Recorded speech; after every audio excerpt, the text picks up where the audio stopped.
won't you kindly open your geography? Let us turn to page 123.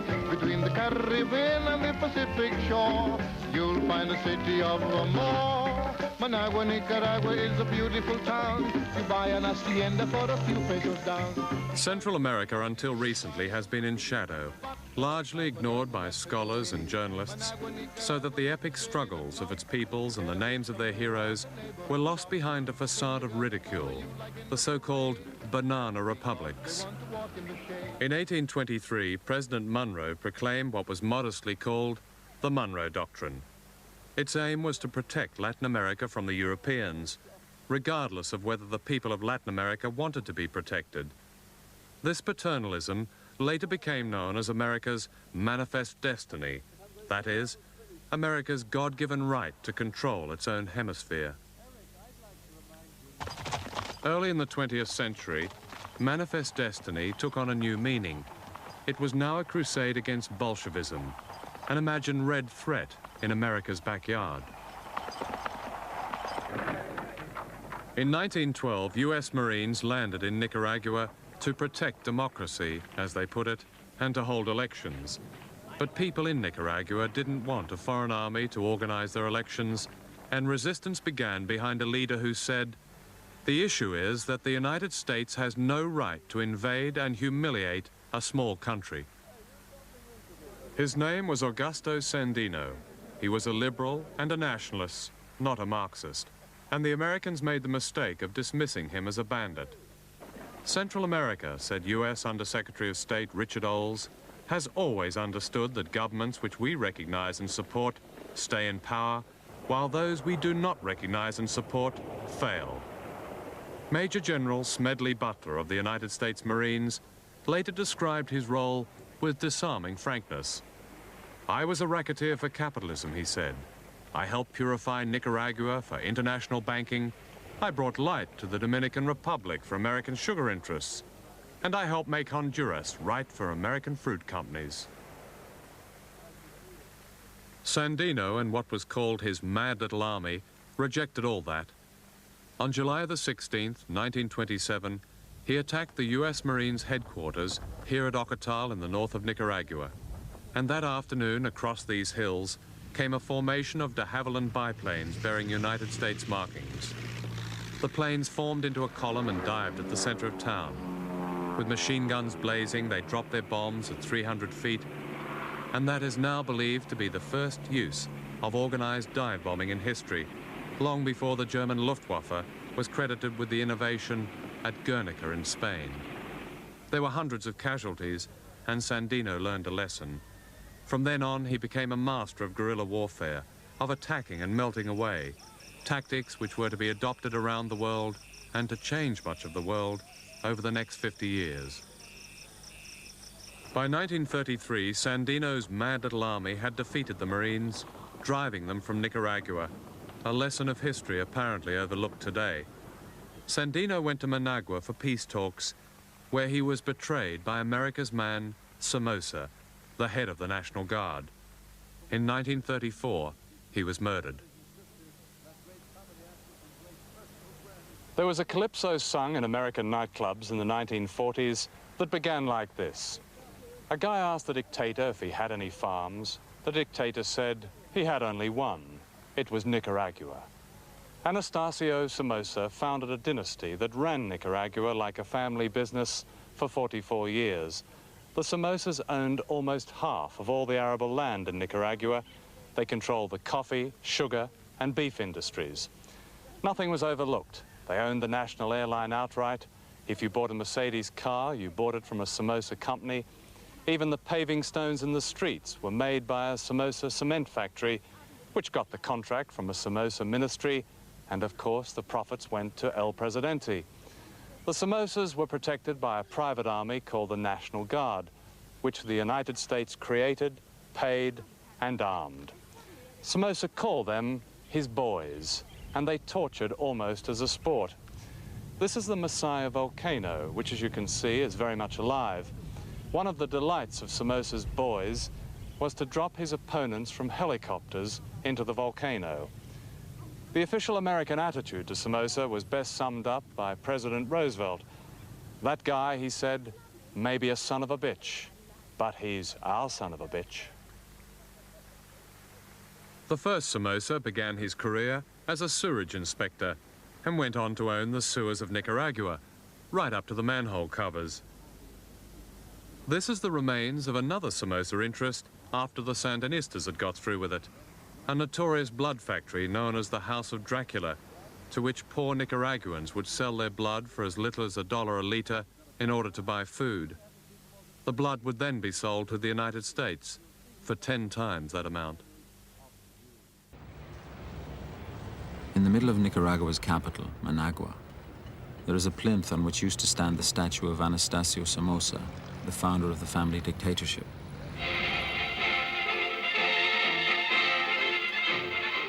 Ernesto Cardinal, the Nicaraguan poet, wrote that Somoza did not build this monument for the sake of posterity. He had it built because he knew the Nicaraguans would hate it. On the plinth were inscribed the words, "From the people of Nicaragua to Anastasio Somoza." Like all dictators, he knew when to be humble. During all the time of Somoza and his son's rule, the United States never once breathed the word democracy in their ear. They went on looting, murdering, and torturing with impunity, and Nicaragua lay embalmed in silence. Con Somoza forever.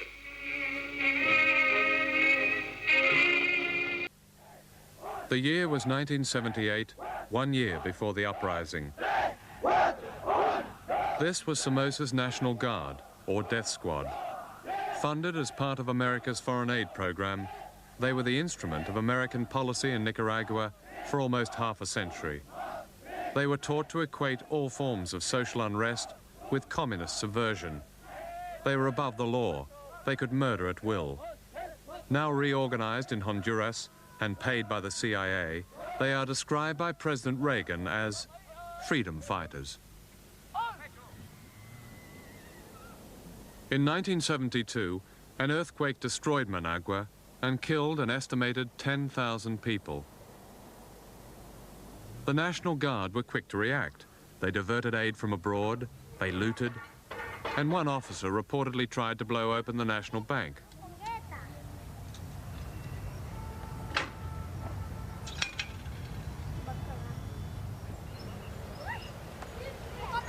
In the center of Managua, this children's playground was built immediately after the fall of Somoza on the rubble of the earthquake.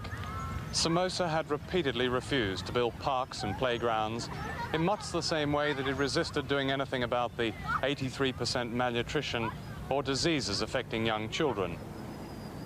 He did, however, find $1 million to send in cash to President Nixon's re-election campaign in 1972. Nixon had said of Somoza, "Now that's the kind of anti-communist we like to see down there." When the earthquake struck, the return on this investment was beyond Somoza's wildest dreams. The United States gave him emergency aid of $57 million, most of it out of US government funds. But the Nicaraguan Treasury reported receiving only $16 million. There was no inquiry about the missing $41 million. Indeed, more of the same just kept rolling in.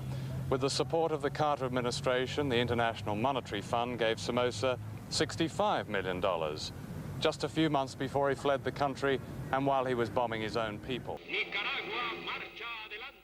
In 1979, the Sandinistas toppled the regime and the monument, and so began their long journey to make Nicaragua an independent state.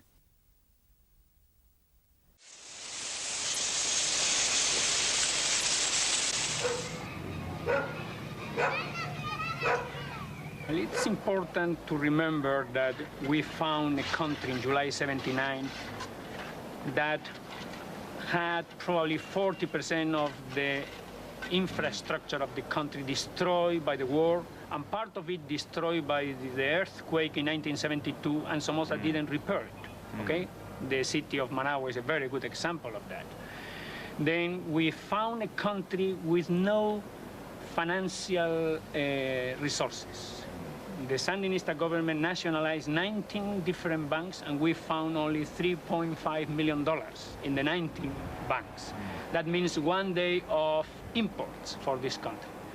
On the other hand, we inherited an external debt of $1.6 billion, and probably half, $800 million, never were used in this country, were parked in Miami or Switzerland. However, we are now servicing this debt. In 1982, the World Bank congratulated Nicaragua for repaying the debts of Somoza, for generously treating the private sector with incentives, and for substantial progress in health and education.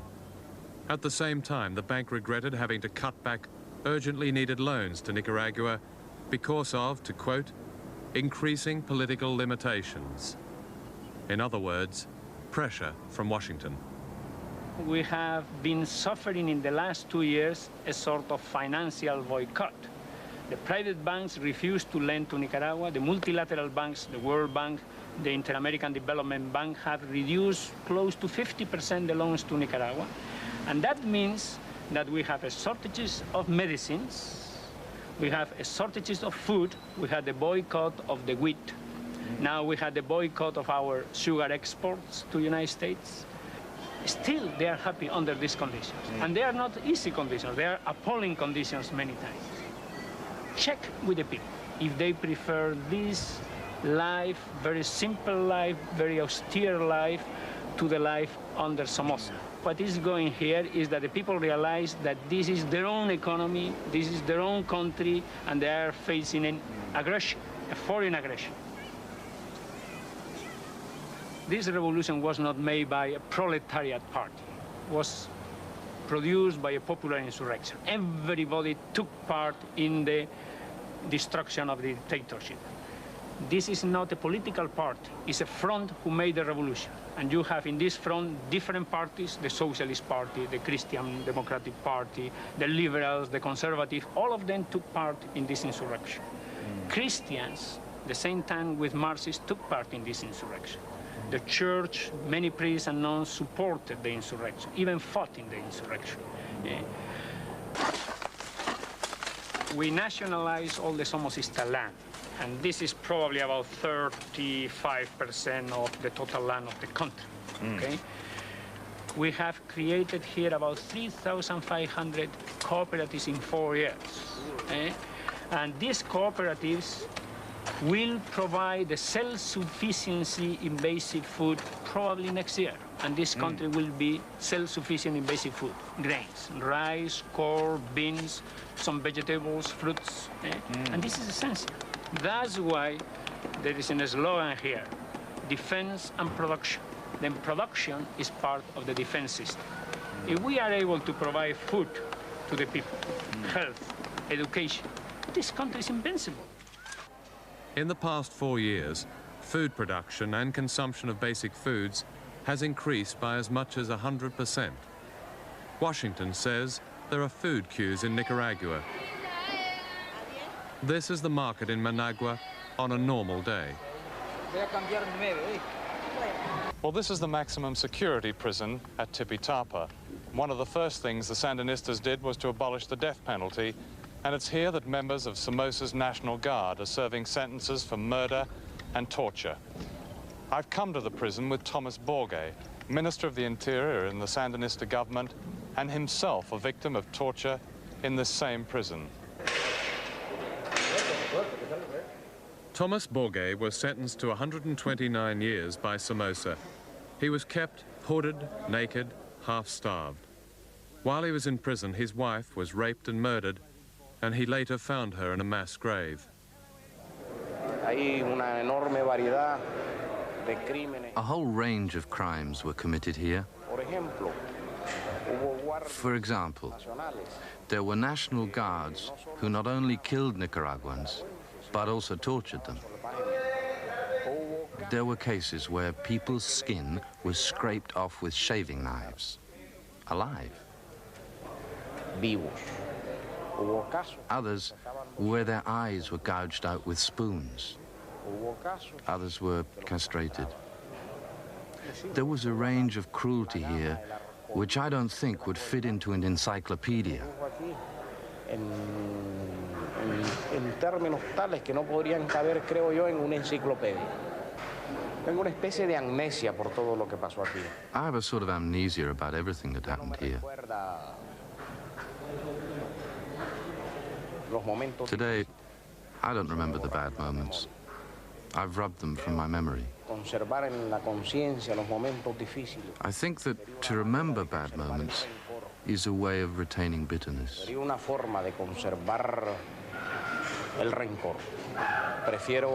I prefer to forget, so that the bitterness and grudges can be replaced with compassion.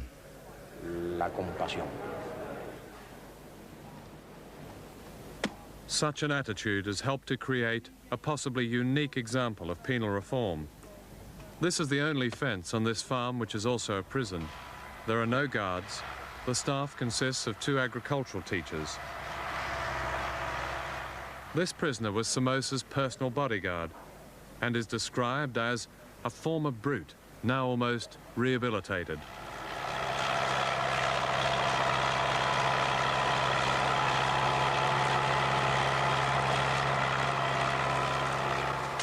Here, the only potential weapons are these machetes, which the prisoners are trusted to use in clearing a baseball pitch. In 2 years, 1 man has walked away. Of course, there is a risk and a dilemma to all this. Since the Sandinistas came to power, they have let go 2,500 National Guardsmen, and many of them went straight to Honduras, where they were signed up and armed by the CIA. President Reagan has said, "We do not seek to overthrow the government of Nicaragua." This week, November the 15th, 1983, more than 4,000 American combat troops will have arrived in Honduras for what are called maneuvers close to the border with Nicaragua. American troops, says President Reagan, will strike back if they are attacked. President Kennedy gave the same assurance 20 years ago, shortly before the beginning of America's longest war. This was Nicaragua on June the 20th, 1979, a month before the fall of Somoza.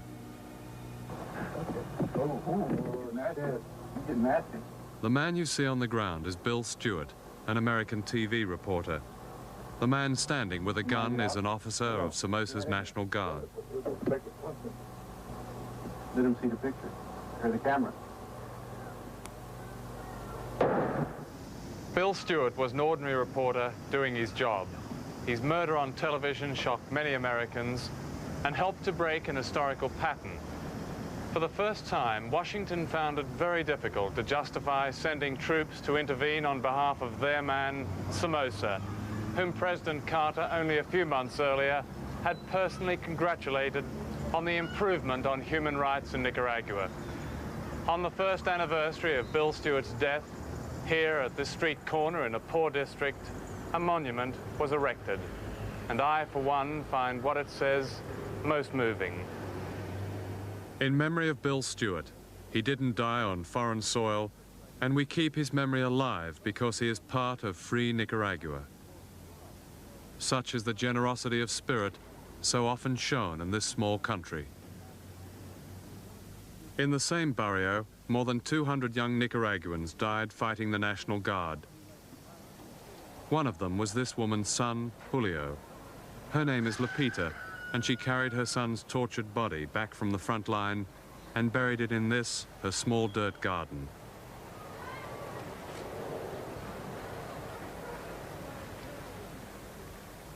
Her other son, Manuel, simply disappeared. Dijo opiniones personales sobre la agresión. Es bastante. My personal opinion about the aggression is that these people have no feelings whatsoever, because they lived exactly as they pleased for 50 years.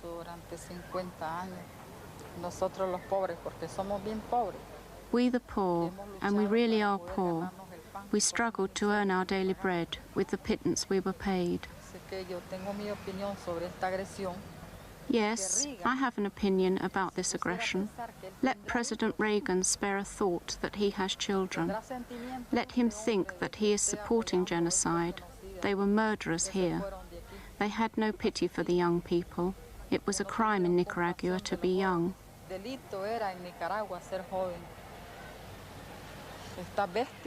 Those brutes, we don't want them in Nicaragua. They carry on killing young men on the borders. For the people of Nicaragua, those like Lupita, the invasion of their country is imminent, yet again. The following is a summary of United States intervention in its so-called backyard. 1898, President McKinley orders U.S. troops to invade Cuba. 1905, President Theodore Roosevelt orders the invasion of Honduras. 1912, President Taft orders the invasion of Nicaragua. 1914 to 18, President Wilson invades Haiti, Cuba, and Panama. 1924 to 26, President Coolidge invades Nicaragua and Honduras. 1954, Eisenhower approves the overthrow of the elected government of Guatemala. 1961, Kennedy approves a CIA invasion of Cuba. 1965, Johnson invades the Dominican Republic. 1973, Nixon approves the overthrow of the elected government of Chile. 1981, President Reagan approves the CIA secret war against Nicaragua. 1983, President Reagan orders the invasion of Grenada. Their legacy is this remarkable United States military encirclement of the region, a vast ring of Americans on land, sea, and in the air, allowing a rapid deployment force to cover any eventuality, Grenada being the latest example. Since President Reagan came to power, this threat has been turned increasingly against Nicaragua. There have been bombing raids flown by insurgents based in Costa Rica to the south, and from Honduras to the north, the CIA directs, pays, and arms former members of Somoza's National Guard, known as the Contra, some of whom are trained in illegal camps in Florida. Last July, the secret war came into the open with the arrival off Nicaragua of 2 American naval task forces, each with more firepower than the entire U.S. fleet in World War II. Today, 4,000 American combat troops are poised in Honduras, near the border. Ranged against them in Nicaragua are 45 aging Eastern Bloc tanks unsuitable for mountainous jungle and which are liable to break down after 125 miles, plus 3 antiquated Korean War jets, 2 helicopters, a navy consisting of a few patrol boats, a regular army of 22,000 and 25,000 reserves, and a militia. In addition to the threat from outside, the Nicaraguans face 15,000 of these troops, the Contra, heavily armed by the Americans and operating a hit-and-run war from Honduras. This is effectively a CIA private army. Its original aim was to stop the alleged flow of arms from the Sandinistas to the guerrillas in El Salvador. But this was no more than a cover. No convincing proof has ever been produced in public to substantiate a continuing flow of arms, a pretext described by a member of the Senate Intelligence Committee as a farce. The real aim of the Contra is to give the appearance of a civil war in Nicaragua by hitting economic targets and killing people like midwives. I work, for example, training traditional attendants in the north of the country. That's my work. That's midwife attendants? Yes, midwife attendants. Because in this country, most of the deliveries have been performed or made by midwife.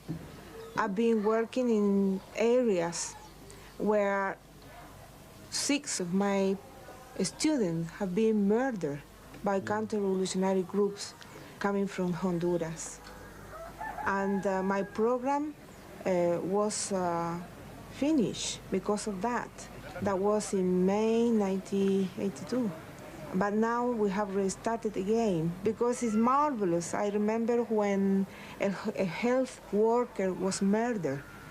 She was a nurse.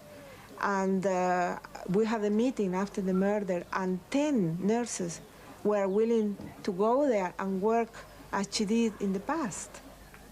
The morning I spoke to Susana, a young man, Julio Moncada, was ambushed by a gang of Contra and murdered.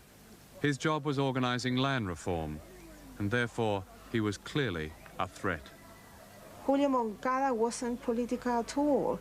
He just loved his people. And what was the purpose of killing him, do you think? I think they want to stop technicians going to the countryside.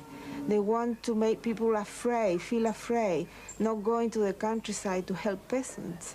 And for that reason, I think they are killing technicians now. In the past, they were health workers, and now they are agrarian reform technicians. These are other victims of the CIA war. Young Sandinista troops at a hospital which, when we filmed there, had 2 months' supply of medicines left. And that was 2 months ago. This volunteer militia boy is 14 years old. He was shot and burned while defending his village.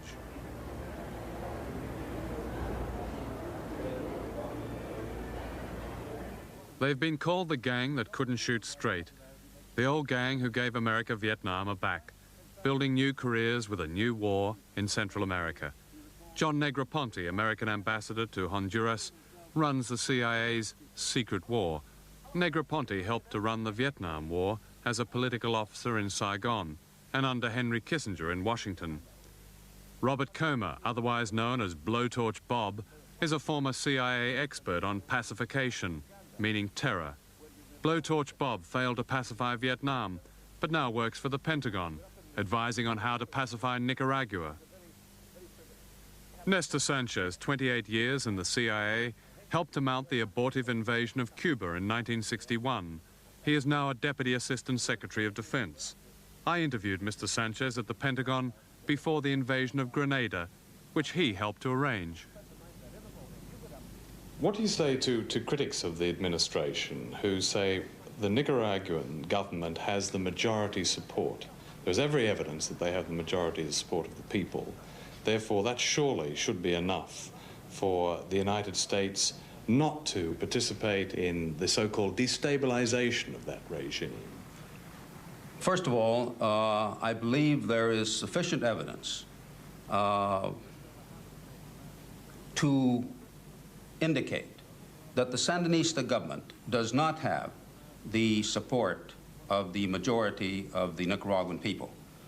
I believe that a poll which was taken about a year ago, even at that time, indicated that. The people who have... Which poll was that, excuse me? This was a poll that was taken by the church. It was a rather informal poll, as in a country like that you can't really poll, but an informal poll was taken. Is that the only evidence that you have? No, the other evidence also is that the democratic freedom fighters, if you may call them, the Contras that have gone in there, have found that the people where they have, the areas that they have gone into, this has been reported by our media, by our newspapermen who have visited with the Contras in the area, and they have found that the campesinos in these areas have freely joined the Contras. The administration has said that international communism, fueled by the Soviet Union and the Cubans, is responsible for the present situation in Central America. What does that really mean? The facts are that the communists, the Soviets, the Cubans, are not responsible for the root problems that exist in the area.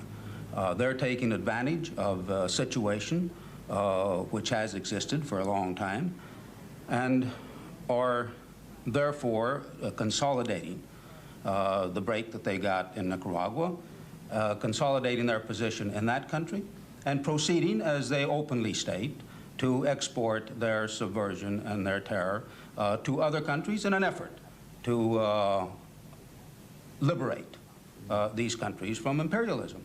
I think it's clearly stated by them as to what their goals are, what their objectives are. It's no secret.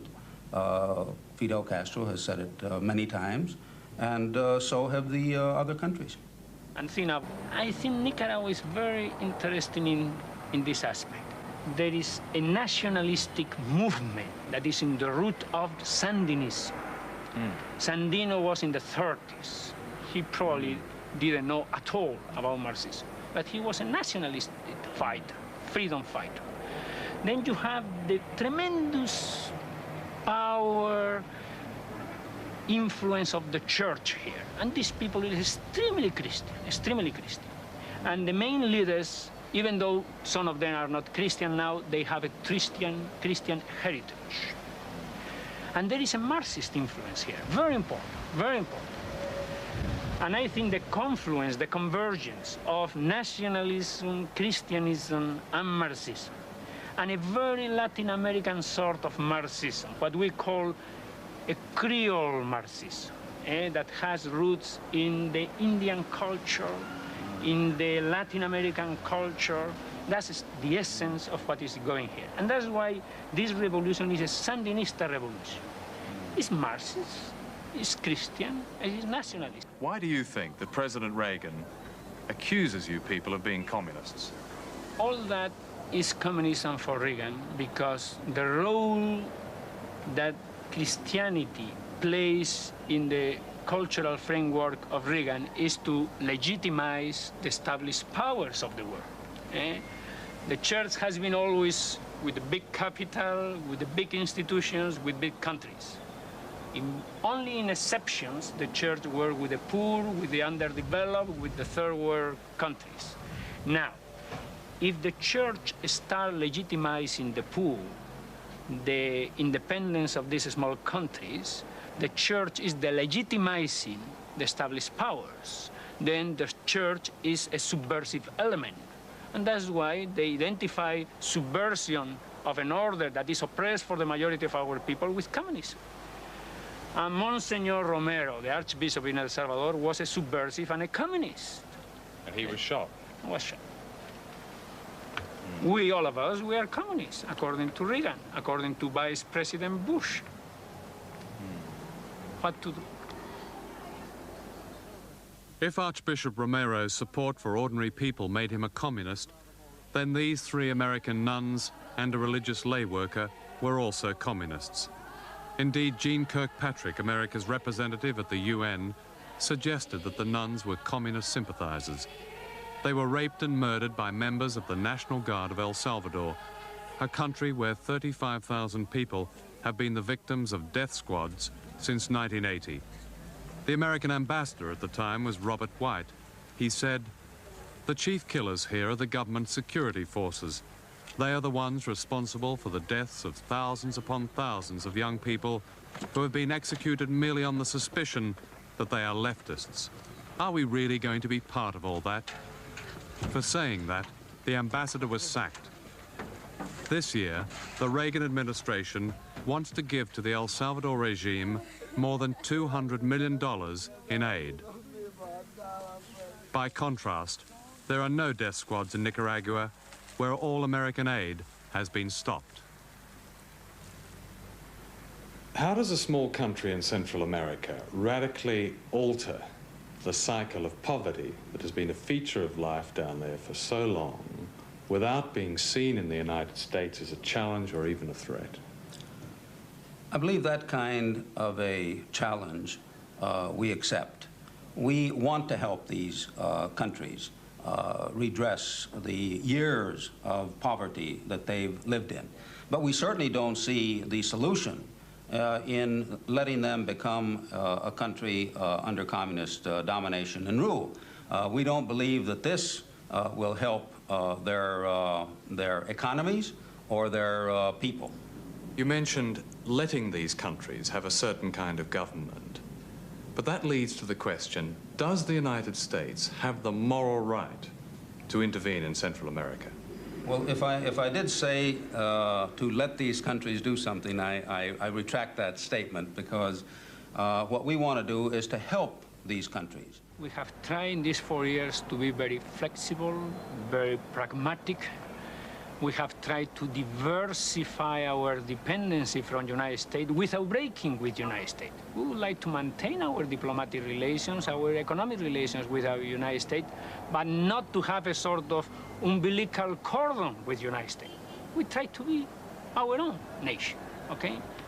I think what is happening here is essential for the future of third world countries. Here is a sort of new international law that is at stake here. Have we the right, small, poor, underdeveloped nations in the periphery of the global system, have we the right to be independent nations? Have we the right to build our own security policies? Have we the right to define our new economic models that will satisfy what we say the logic of the majority, the basic needs of our people, that will accept that the logic of the majority will be the logic that will create a new society and not the logic of transnational companies, of the logic of transnational capital? Have we the right to demand these things? With 4,000 American troops now in maneuvers on the Honduran border, don't you see history repeating itself? The possibility of an invasion yet again? I consider that we will be unable to stop the Marines in the border.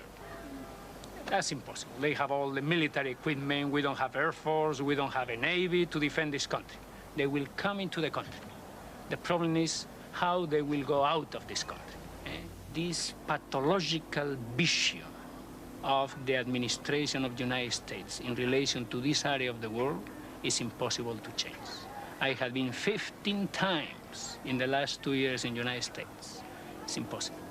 The only thing of changing the mentality of the U.S. administration is in the hands of the North American people. No other force in the world will transform this mentality.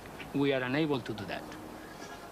In 1982, an all-party British parliamentary delegation reported from Nicaragua, our impression was of a government which retains the support of the majority of the population, a country working hard to recover from the disastrous inheritance of dictatorship. In 1983, a delegation of the World Council of Churches reported, what impresses us is the pluralism in the government and the service of Christians, and the sense we get that the kind of totalitarianism so rampant in Latin America, in Chile, Guatemala, El Salvador, simply does not exist in Nicaragua. The British government is one of the few Western governments to enthusiastically support President Reagan's policies in Central America, policies which are rejected by much of the Congress and, according to every survey, by most of the American people. Policies which are leading towards a war against a small country whose crime has been to cut the death rate of its young children, to teach its people to read and write, and to let them live as human beings with dignity.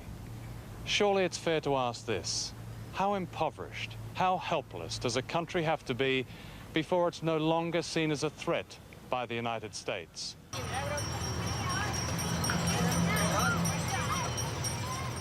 From 1983 onwards, as a response to the Contra's increasing military activity, the Sandinista government introduced compulsory military service.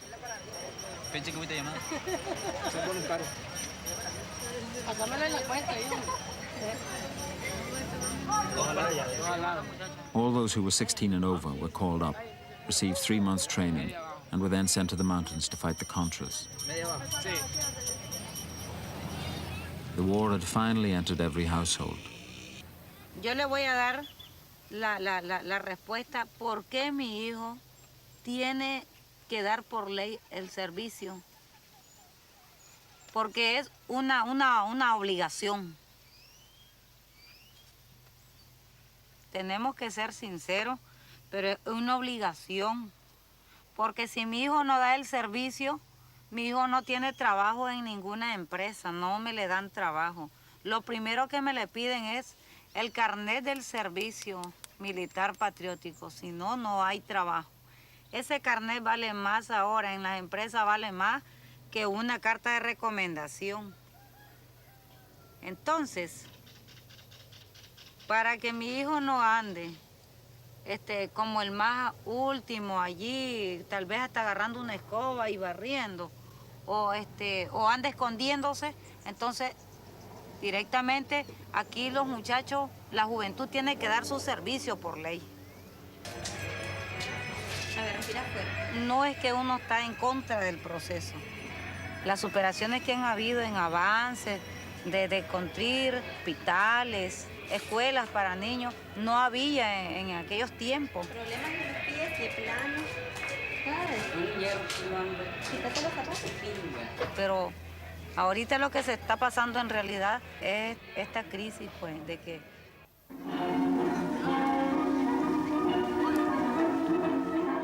With the war raging all around them, the Sandinistas kept their constitutional promise and called a general election. They agreed to give an amnesty to all Contras who were willing to lay down their weapons and participate in the forthcoming elections.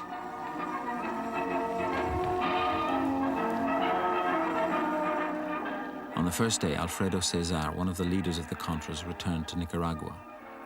He was to hold his first political meeting in a park in Managua. He had been head of the central bank under the Sandinistas, but because of disagreements with what he saw as the Sandinistas' socialist policies, he resigned and went on to join the Contras.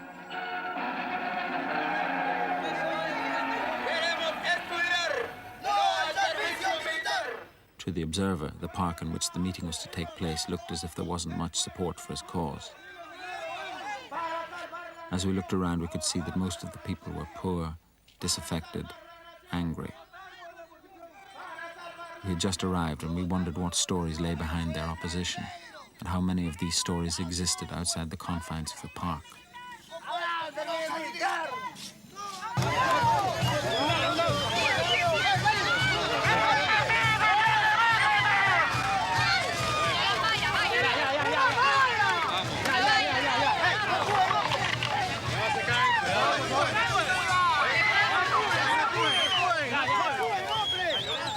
As a politician, what do you think you can offer to Nicaragua? Permanent peace and economic reconstruction.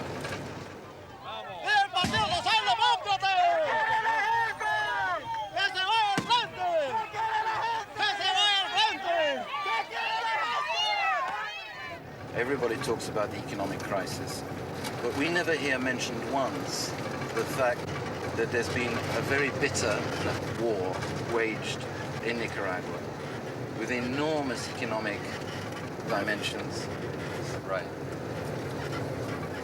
This is never mentioned in the discourse or in the speeches, the responsibilities that the people who oppose the Sandinistas have in this particular process. How would you argue this one? Well, first of all, it is in a political campaign. I mean, the opposition will not mention the bad things of the opposition or the good things of the government. Neither the government would mention the good things of the opposition. I mean, we are in a political campaign. But putting rhetoric aside and talking seriously about those issues, I think basically the people in Nicaragua have a feeling, have an instinct that even though the war has contributed to the economic difficulties of the country, that the basic problem started with the wrong economic policies of the government. And you can hear that everywhere, outside the hardcore militant Sandinistas. But that's a very small minority after 10 years in power with full powers of a revolution.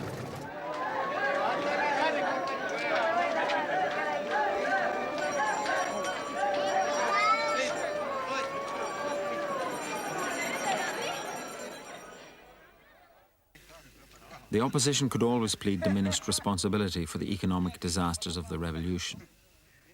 Yet without the sheer havoc that their 8-year war had created, 30,000 war victims, millions of dollars lost, they would not have been in any position to gather support for their campaign.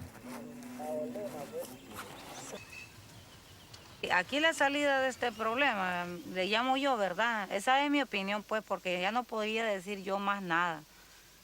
Porque no me gustaría, ¿verdad?, de que tal vez si alguien me escucha van a decir, ella es contra. No, no es que sea contra, simplemente estoy diciendo la verdad y la realidad de que estamos ahorita en una situación económica demasiado dura y la estamos sintiendo solo nosotros los pobres. Aquí nosotros, tal vez se remediaría un poquito el problema de que nuestro presidente no, le bajara esa cantidad de precio que le ha puesto a la comida. Porque eso es lo que más ha afectado al pueblo, la comida. Cuando uno, por ejemplo, un matrimonio, cuando se casa, sus primeros tiempos, sus primeros años, es la luna de miel, ¿no? Donde están todos en romances y cosas, pues, ¿verdad? Pero que está muy enamorado.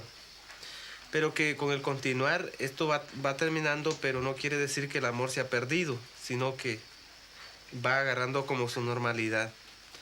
Y precisamente en este proceso ha sido un caminar de que, es decir, la experiencia en que yo he venido adquiriendo es como asumir siempre en serio ese compromiso, pero siempre con nuestra actitud crítica ante las cosas que también como que manchan el caminar o bloquean un poco el caminar de este proceso. Ha sido como el ir aprendiendo más y ir descubriendo más la razón, el porqué de la lucha. The Sandinistas, in trying to involve small farmers in the construction of a modern state and in the development of a mixed economy, were running up against an opposition who saw little or no need for this new form of statehood. At the same time, the Contras, founded by ex-members of Somoza's National Guard and financed by the United States, were recruiting amongst these small farmers in their aim to destroy the revolution and all it stood for. Pero al mismo tiempo es donde encontramos a una María con una esperanza como la nuestra. Searching for images of this revolution as it slowly made its way up into the mountains, we met Don Juan, a lay preacher, and one of a small but growing group of activists in that area. He had just benefited from land reform by receiving his first plot of land. Al yute de seguro es otra planta, ¿no? Entonces él la ve muy parecida. Entonces él está comparando, ¿no? 1989, and 6 months before the elections, we came back to Nicaragua to see how Don Juan, amongst others, had experienced this revolution and what were its chances of survival. Entendemos de que este proceso es algo caro, que cuesta incluso la vida, que cuesta sacrificio, un montón de cosas que solamente yendo dando pasos así lentos tal vez puede irse comprendiendo esta transformación de esta nueva sociedad, porque son cambios que tan lentos se pueden ver, pero que hay algo también de que a uno pues lo va llenando de coraje. Y yo quisiera decirlo así con toda sinceridad, es también el saber de que cuando se habla de la justicia, de la verdad, del amor, y cuando se habla y se trata de implementar este nuevo modelo de vida, es algo que es invencible para los pobres. Para mí representa uno de los logros muy grandes desde la fecha en que ustedes estuvieron a esta fecha. Es decir, la oportunidad de hoy, bueno, como campesinos tener una fábrica y que todas esas ganancias que vienen a caer en manos de otros, que no se suda trabajando y para poder producir esta fruta, se va a lograr que quede en manos de los mismos productores. Y entonces eso para nosotros representa verdaderamente un logro muy significativo, muy grande, porque bueno, por primera vez en la historia de lo que yo tengo de vida, la primera vez en la historia poder nosotros tener esa oportunidad. Una revolución para mí no son pequeños cambios estructurales nada más así simplemente, sino que es transformación de la conciencia misma.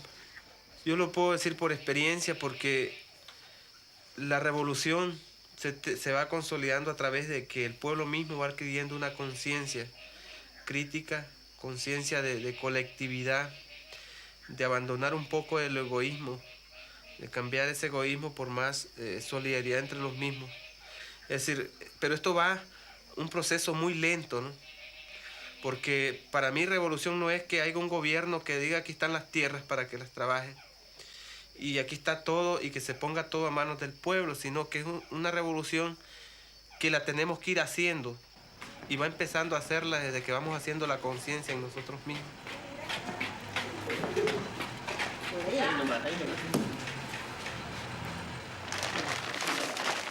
Matagalpa, 25th of February, the day of the elections.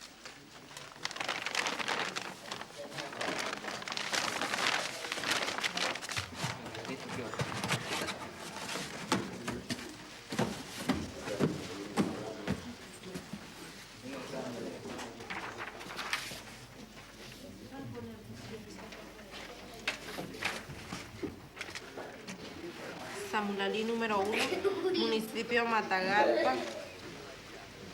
Yo espero que siempre reafirmar el poder del pueblo y que esto será un logro más, un triunfo más, una batalla más en el campo político e ideológico y que siempre el pueblo saldrá ganando, ¿no?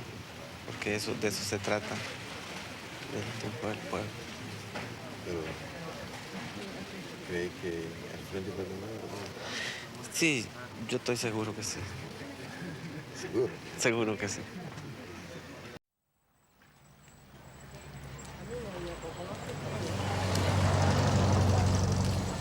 Es el informe de 244 juntas receptoras de votos. La Unión Nacional Opositora obtuvo 26.671 votos, lo cual constituye el 51.5% del total de votos válidos. El Partido Revolucionario de los Trabajadores obtuvo 285, o sea, el 0,6%. El Frente Sandinista de Liberación Nacional obtuvo 23.016 votos, lo cual constituye el 44%. El MAP-ML, Movimiento de Acción Popular Marxista-Leninista, obtuvo 255 votos. El problema es que la derecha o el Partido Unionista se vale del problema económico, del bloqueo que el mismo pueblo, el mismo imperialismo nos ha impuesto a nosotros en tantos años de guerra, de destrucción, de miseria. Inclusive ahí han muerto niños que no tienen por qué morir, pero ahí están muriendo. Y el problema es que no lo sentimos, porque no es sangre de nuestra sangre, dicen, eso no es mi hermano, y es hermano aquel que da la vida por uno, no necesariamente tiene que dar la sangre. Y eso no es lo que no hemos aprendido. Ni aprenderemos nunca mientras no perdamos un toco de su corazón o de su vida. Porque es que para uno no es triste estar oyendo cómo estos desgraciados se burlan de uno. Y estar oyendo esas cosas que a uno le molestan tanto y saber que uno ha perdido un pedazo de su vida. No debe ser así, pero ¿qué vamos a hacer? La vida así es.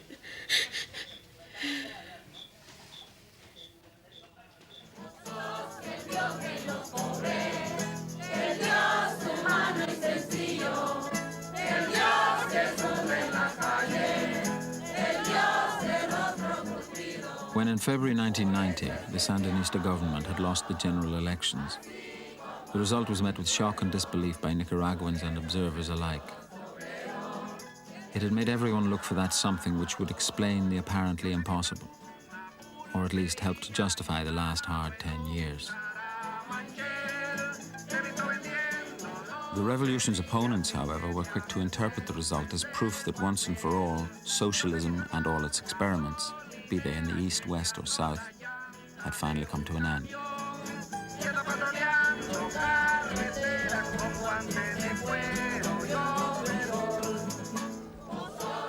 The defeat of the Sandinistas' 10-year struggle for nationhood would leave the mothers with not just the consequences of a political defeat, but with the real possibility that the reasons for their sons' deaths might now be forgotten.